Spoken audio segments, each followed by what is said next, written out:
Assalamualaikum warahmatullahi wabarakatuh. Saya Salsa Sabila Aksan dari kelompok 2 Ergonomics and Psychology Development in Theory and Practice. Kali ini saya akan membahas tentang pemantauan sehari-hari dari status fungsional operator dan kebugaran untuk bekerja pada pendekatan psikologis dan teknik. Untuk yang pertama, pada latar, kesalahan operator dalam industri pembangkit listrik tidak hanya menyebabkan kegagalan secara finansial, tetapi juga dapat disebabkan oleh berbagai faktor seperti pengetahuan yang tidak memadai, desain peralatan yang tidak ergonomis, dan perbedaan antara keadaan psikofisiologis operator dan persyaratan pekerjaan. Lalu yang kedua itu adalah pemilihan parameter psikofisiologis informatif. Nah, ini fokusnya untuk menilai kebugaran manusia dalam menjalankan tugas pekerjaannya. Jadi ini contohnya itu seperti kayak mengukur denyut nadi, jantung, dan tekanan darah sebelum ia menjalankan pekerjaannya. Lalu yang ketiga ada teori Alexander Burov. Nah, teori ini menganggap bahwa kesehatan adalah sebagai suatu kondisi yang seimbang antara biologis, psikologis, dan sosiologis yang dapat memperoleh kesempurnaan fisik, mental, dan sosial.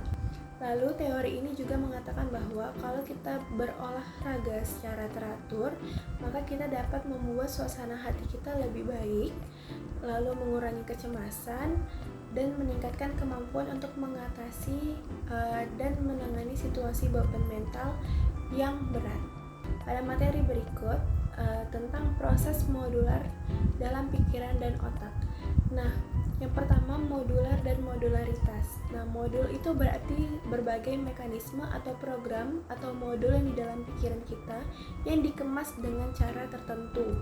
Lalu seperti ibarat otak atau pikiran kita itu adalah komputer, yang dimana komputer itu berisi banyak program atau banyak modul yang berbeda dan menjalankan fungsi yang beda juga.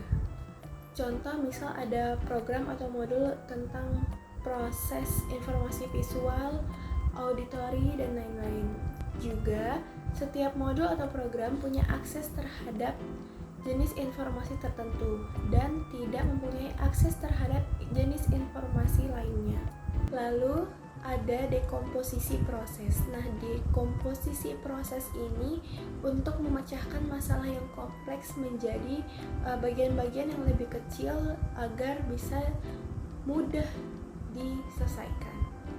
Lalu yang terakhir ada dekomposisi proses versus perbandingan tugas, yang dimana dekomposisi proses itu yang seperti tadi, proses untuk memecahkan masalah yang kompleks menjadi bagian-bagian yang lebih kecil dan mudah diselesaikan. Untuk perbandingan proses, di sini seseorang menentukan pengaruh faktor-faktor pada kinerja yang tugasnya itu yang berbeda dengan tugas yang ia dapat.